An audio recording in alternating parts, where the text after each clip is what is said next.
just for her to back down from smacking the back of that little girl's head. It would have been funny and satisfying.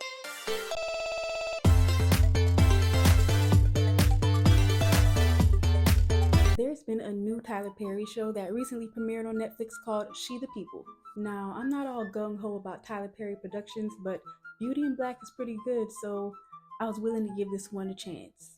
There are two people in this cast that I'm here for. That's Jade Nova, which I'm not even sure is her real name, come to think of it, and Mojo Brooks. These are two people I'm fans of on social media. Jade sings and does funny skits impersonating some of our faves, and Mojo is a comedian who I found on Facebook who makes content about the toxic baby mama baby daddy situation.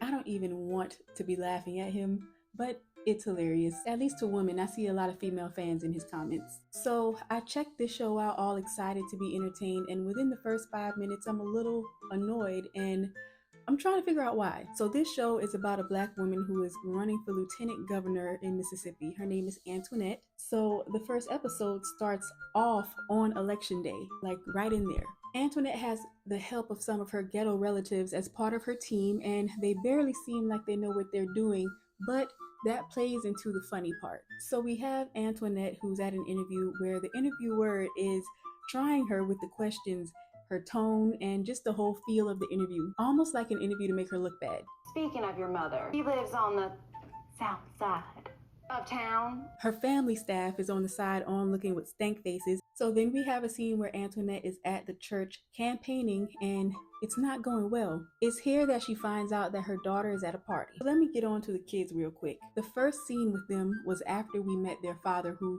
had cheated on their mother, and that's why her cousin slash assistant is being so rude to him.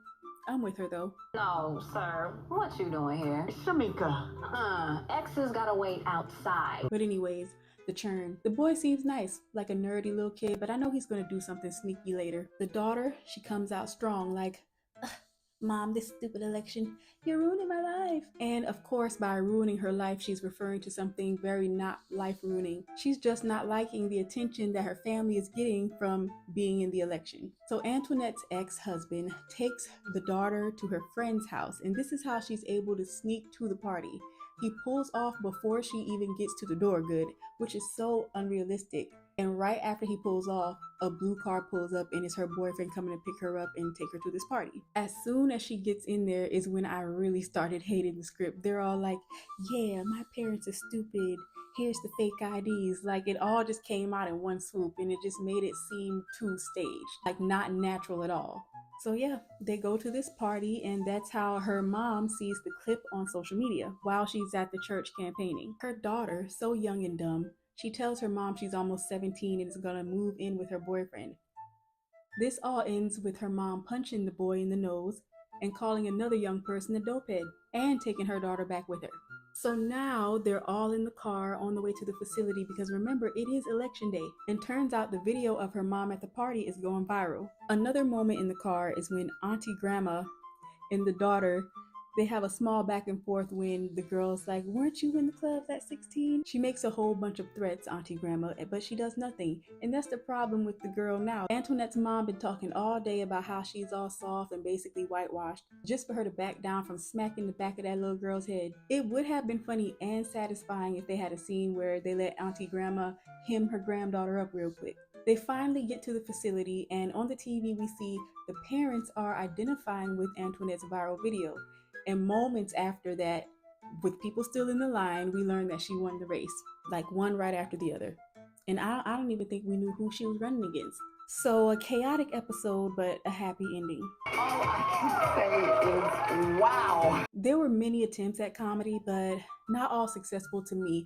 But I don't think that's really the main problem that I have here, because it did get a chuckle or two out of me, maybe three, and that's a maybe on 3. The mom wanting to go to the strip club, Auntie Grandma being who I'm referring to here, that was supposed to be funny, but it came out of nowhere, especially like in Mississippi. Now, if they were in a place that was more known for strip clubs, maybe that wouldn't have seemed so forced. When Antoinette and Shamika were waiting for Basil to come back with the car, She mentioned while he was at the gas station, he grabbed some condoms because they don't know if that pill worked the other night. And I'm just like, I'm gonna get some snacks to calm you down, some flowers, and some condoms, because girl, I don't know if that pill worked the other day. if you don't know some pill worked, then I don't know what condoms is going to do now. Just writing stuff in the script for shock value.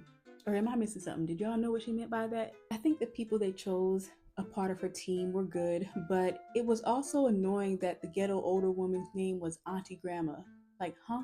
That's just too dumb. I'm sure some people thought it was funny though. What I just explained probably sounds quite exciting, and there was a lot going on, but there's like too many things that I don't like. Everything that I thought was unrealistic, like most of the daughter's line delivery, how she even got to the party, the whole drop-off scene, Auntie Grandma ragging on Antoinette the whole time, although she was right about the daughter. Shamika and Basil's relationship didn't have to be there. They could have been funny in a different way. Your cousin is your assistant and her man who carries weed is your driver. Okay. I didn't like that we didn't really see who she was running against.